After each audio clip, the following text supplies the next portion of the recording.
So, what are the most expensive cities in the UK?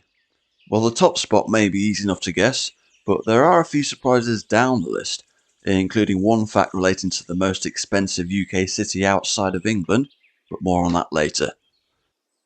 The information presented comes courtesy of rightmove.co.uk's sold property prices within the last 12 months, and is highly time sensitive, especially as the margins between some of the middle entries are extremely tight. But the figures presented here are merely a snapshot and will of course change over time. With that bit of housekeeping out of the way, let's dive straight in. Number 10. Starting this list off, the 10th most expensive city in the UK is southwest England's biggest city, Bristol. The historic port city is positioned at a handy geographic junction between the West Country and South Wales, with London and the West Midlands both a couple of hours away. The city itself has plenty to offer, including the floating harbour, the SS Great Britain, and of course the iconic Clifton Suspension Bridge. The average property in Bristol costs just over £391,000. Number 9. Now to a city well positioned as a London commuter base. The county is Essex, and the city is said to be the birthplace of radio, Chelmsford. In all honesty, Chelmsford city centre may not be the most spectacular, but it is within easy reach of Colchester and Malden for the history lovers, and the seaside for family fun. My personal tip being Walton on the Naze, but in terms of property prices, these are trifling matters compared with simply its proximity to the capital, with central London just 30 miles away. The average Chelmsford property costs just over £409,000. Number 8.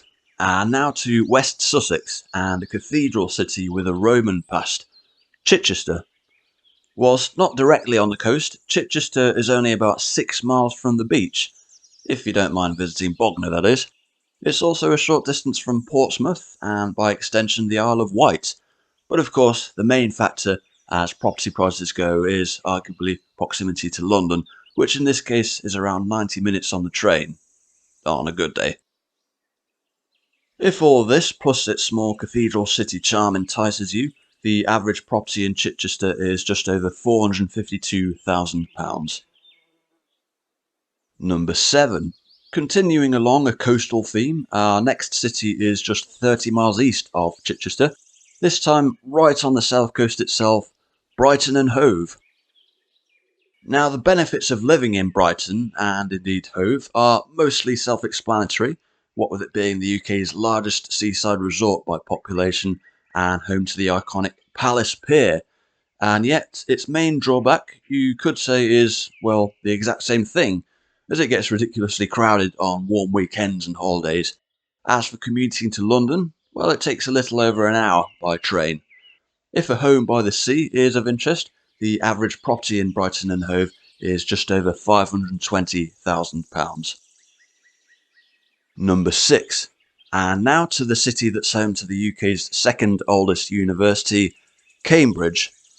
Of course, Cambridge is renowned for its beauty, set amidst the backdrop of the River Cam, which winds around many of the stunning colleges. And whilst there's no cathedral, there are dozens of historic churches.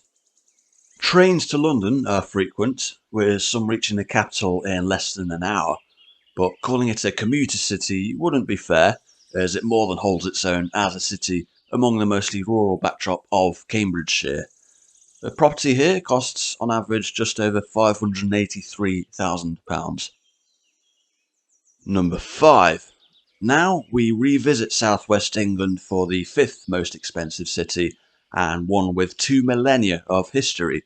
To the Romans, it was Aquae Sulis. To us, it's Bath, or perhaps Bath, depending where you're from. Located almost exactly 100 miles west of London, Bath is far from your typical commuter town or city, although it is logistically possible, with trains to Paddington taking just under 90 minutes. The appeal of Bath is very much self-evident to those who've been. Simply put, it is one of the UK's most beautiful cities. It's also a very short train ride or even a bus ride from Bristol, and by extension well situated if you wish to explore deep into the West Country or South Wales. For a property in Bath, you're looking at an average price of just over £590,000. Number 4. Now back to the southeast and to Cambridge's arch rival 75 miles away, Oxford. It is very hard to separate these two rival cities. Oxford's university is the older of the two. Both have incredible architecture and both are cities amidst somewhat rural surroundings. In Oxford's case, it's nestled between the Chiltern Hills and the Cotswolds. A train to London will likewise take under an hour at best, though there's also the option of the Oxford Tube, a regular coach service to the capital. A property here costs just over £592,000 on average. Number 3. Now to a city in the county of Hampshire with an iconic cathedral, Winchester. It goes without saying that Winchester is packed with history, being as it was the first capital of England. Geographically, it's close to the coastal cities of Southampton and Portsmouth, and a fraction over an hour away from London by train.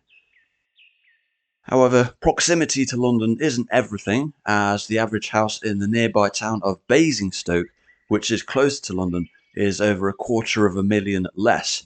Specifically, the average house in Winchester costs just over £638,000.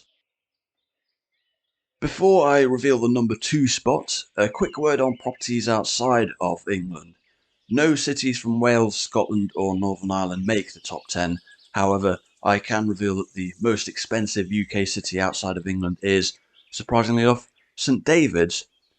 In spite of its geographic isolation as Britain's most westerly city, St David's appears to be a haven for those wishing to escape to the country. The average house price in St David's is just over £350,000. Meanwhile, Edinburgh is Scotland's most expensive city, and Bangor in Northern Ireland is its most expensive, having been granted city status in 2022.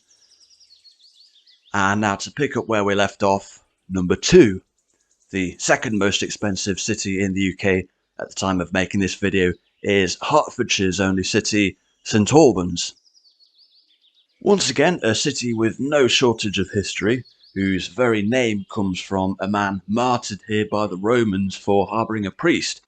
And of course, not one but 2 battles took place here in the 15th century during the Wars of the Roses. But as property prices go, its advantages are easy to spot. St Albans is just a short train ride from central London, with direct trains taking as little as 20 minutes in some cases. All the while, St Albans itself lies just outside of the metropolitan green belt, which defines London's boundary, meaning it's less likely to start sprouting modern skyscrapers than the northernmost boroughs of London, in theory at least.